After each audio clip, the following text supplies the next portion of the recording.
Hello and welcome to this video lecture on the cloud. And so today that's what we're going to be covering is what exactly is the cloud, how can it be used in businesses, and how are businesses currently using that. What you'll notice is that up around until about 2010, most businesses use their own information systems infrastructure to do everything at their local site. And then around 2010, companies started thinking about, okay, what if we could use somebody else's infrastructure in order to do our computing, do our storage, run our applications on a different site. And so that's when you had some sort of migration starting from the local business up to the cloud. And so we'll explain exactly what the cloud is. So if you read that opening story about the company in the beginning part of our book, they have a storage capacity that they're continuously having to add hard drives to and monitor, do their backups. Somebody suggests, what about going to a third party and put it in the cloud? And so how much would that cost them? Somebody comes back and says it will cost about $10 per terabyte. And so what they're going to do then is they'll be able to lease this storage capacity from a third party, and that all the data that's coming in from the drones will be automatically uploaded to that third party or the cloud. And so they won't have to download it and store it locally. And they expect to save about 50% on their average monthly costs. They'll also save on power savings, any time people have spent doing their backups, and any kind of time spent adding new hard drives to their storage capacity. And so to get all that, there will probably be a one-time setup and development cost so they can get everything working properly. That is, they've got to set it up so the drones know to upload. When that data comes in, it gets uploaded to the cloud, and that if they want to look for that data, they'll have to have some development costs on how to search for that data in the cloud. But as you can see, if they weren't aware of that cloud option, they would lose a lot of money and a lot of time savings.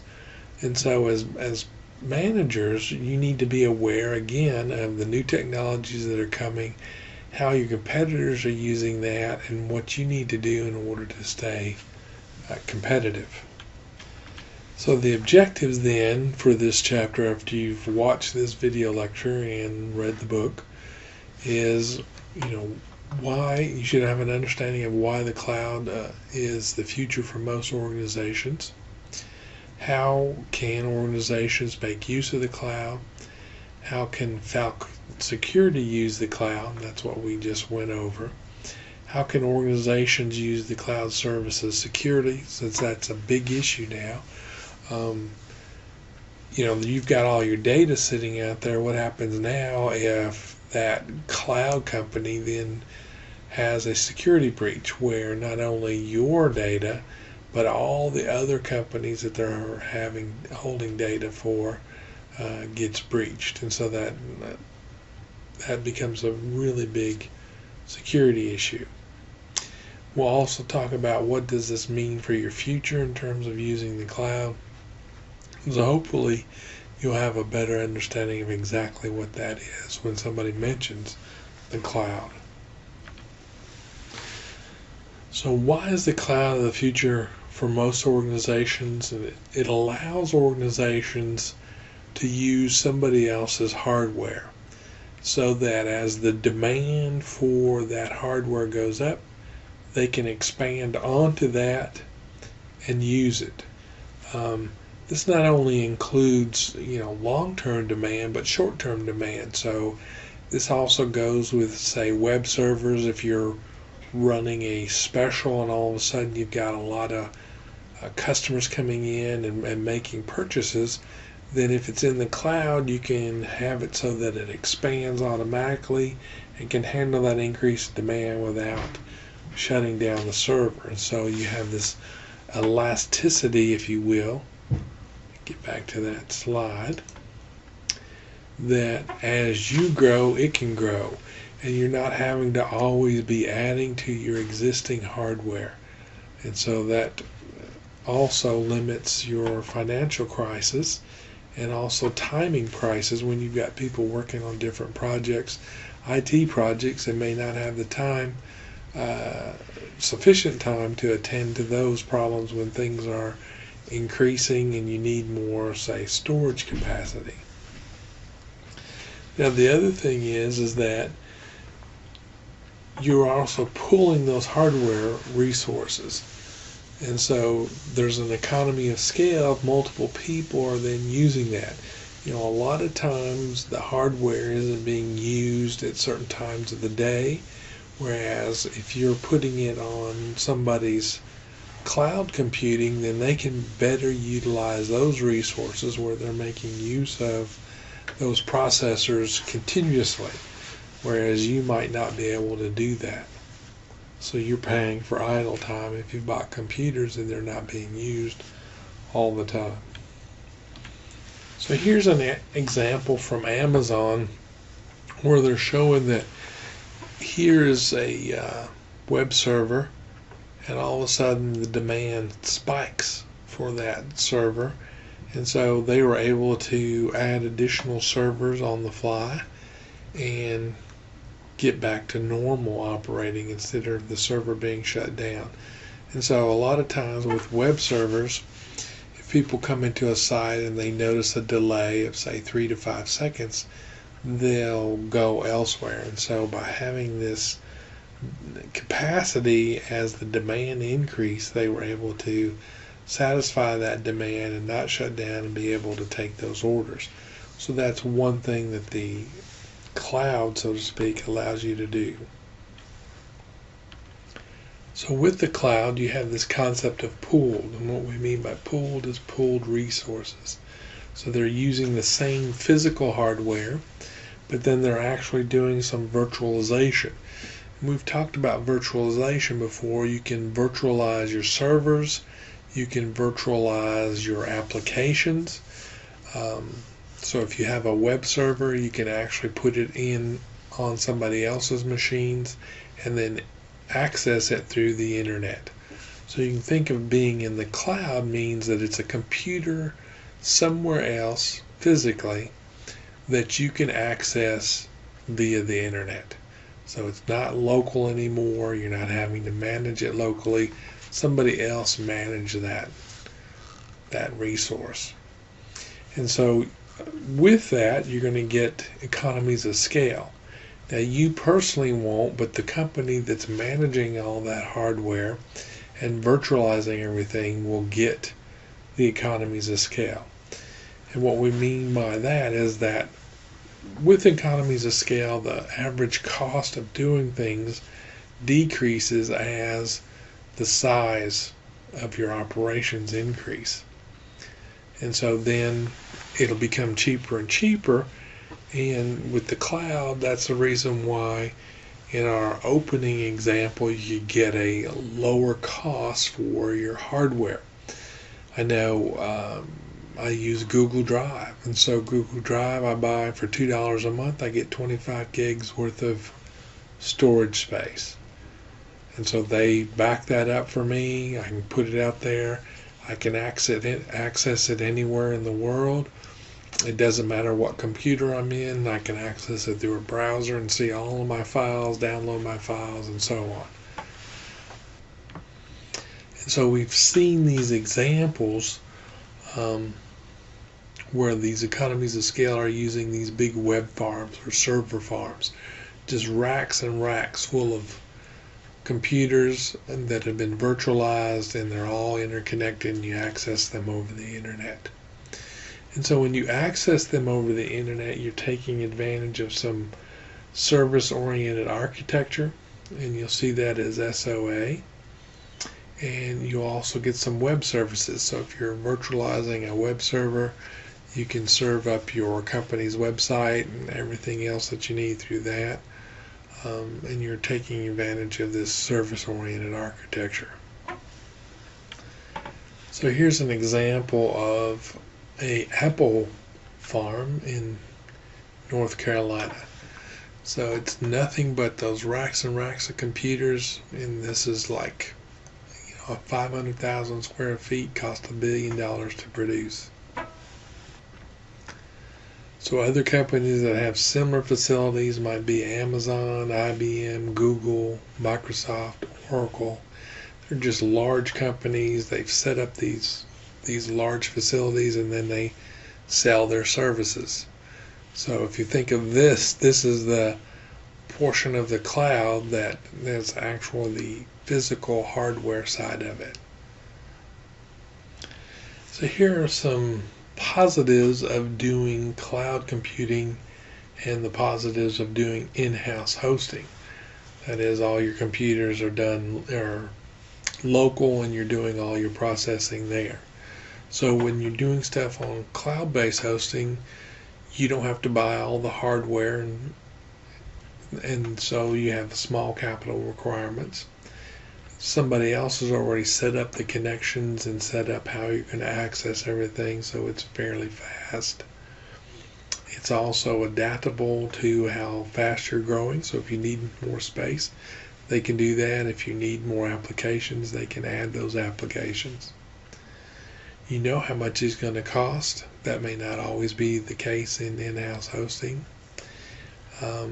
You're likely to get the best of breed, so to speak, of your security and disaster preparedness. So those companies are always going to know what are the current best practices for security, what are the current best practices for disaster. Small companies may not have the time to keep up with this information and may get a little behind. Because you're not buying this hardware, you don't have to worry about obsolescence. If something else comes out that's going to be faster, more efficient, these companies that are hosting the cloud infrastructure for you are probably going to buy that. You don't have to worry that you've bought old hardware and now it's not useful anymore, and have to replace that almost immediately. So with cloud-based computing, you're going to get those economies of scale that hopefully those will be passed on to you in the form of cheaper prices. Now with in-house computing, you do get to control your data location. So that's a positive thing. Sometimes your data may be so valuable to you that you just don't want to risk it putting it out there on somebody else's computers that might be able to be hacked with some kind of security problem. You also worry about, are they backing it up, and if they have a disaster there, can you get to your data? And so with that kind of data, you're probably going to have more time vested into disaster preparedness and your security features, which you can control locally. Now the negative side of cloud-based hosting versus in-house hosting, they're negative for each. We'll look at the cloud-based first, is that you're dependent on the vendor.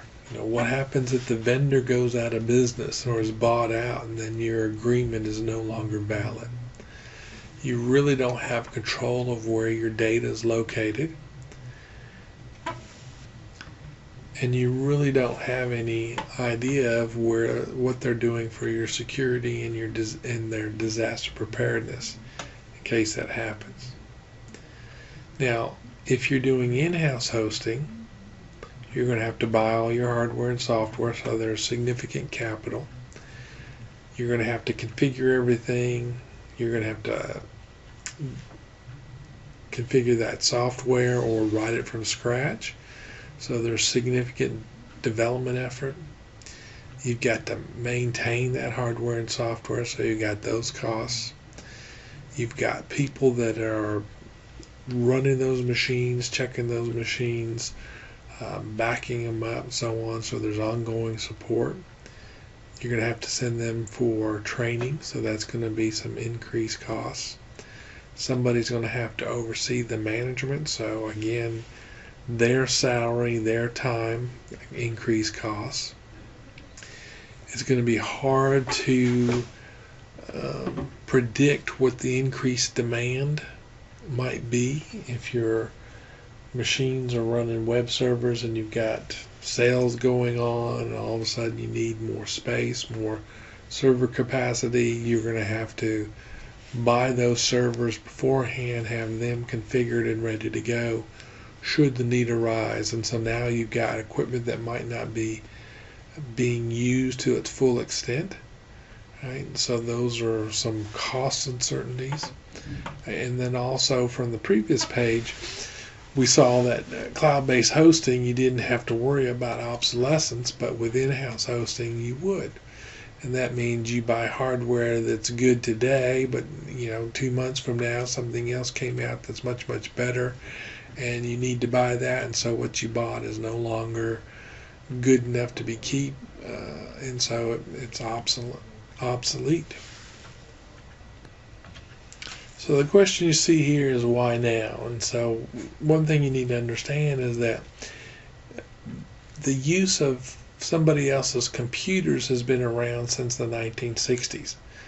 And so, people could buy slices of time, say on a supercomputer, that they could use. But that just really wasn't cost effective because those vendors charged a lot for that little slice of time. There weren't standards in place. And so now what we've got is we've got cheaper processors. We've got storage that is essentially free. We've got virtualization technology that didn't exist before. And we have standards, especially those internet-based standards. And so that's some of the reasons as to why the cloud has taken off. So we have all these in place now. It's relatively cheap. We have standards. We can access that through the internet. People understand the internet. They understand those protocols. And so that's the way businesses are moving with standard type of applications and storage. So another aspect of cloud computing you need to know is when does it not make sense? And typically that's going to be when the law or a standard industry practice requires you to have physical control or possession of the data. So an example here might be financial institutions require you to have physical control over that data. You don't want anybody getting in there to change that data around and cause financial concerns or bad financial reporting. And I would say you're also going to have this with some healthcare data. You may not want it out there.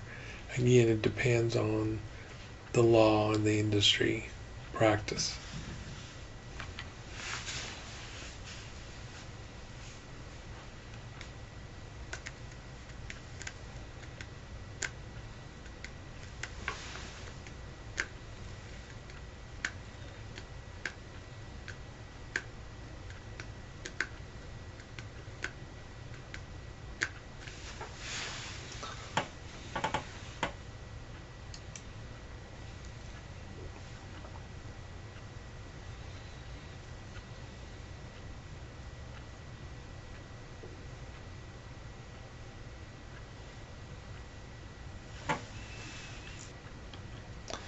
Another thing that the vendors can provide is a content delivery network. And what this is it allows you to get the latest software off of those servers without having to have it on your local servers. So these servers then can deliver web pages and other types of web content.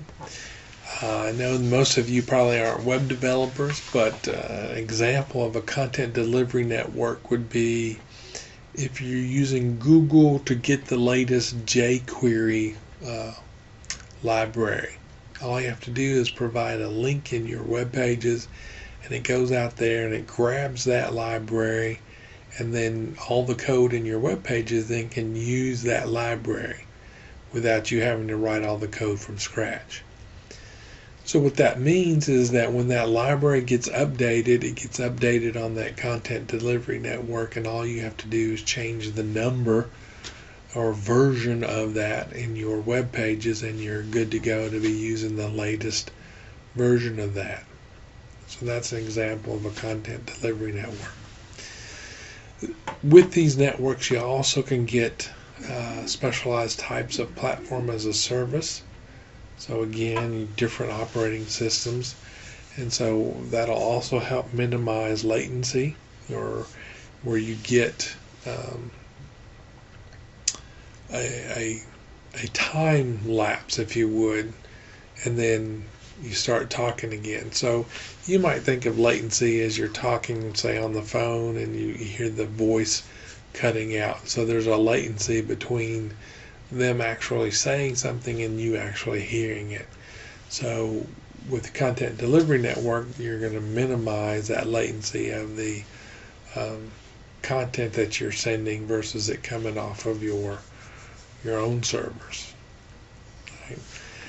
They also can detect where you're located, so you might be getting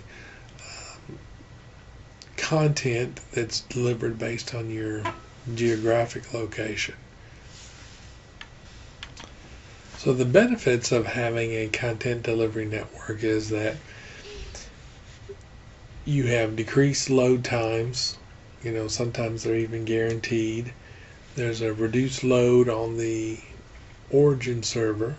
That's where it's coming from. So you might, if that's distributed and it knows where it needs to send things, it might have different servers set up for different geographical regions. So you have increased reliability.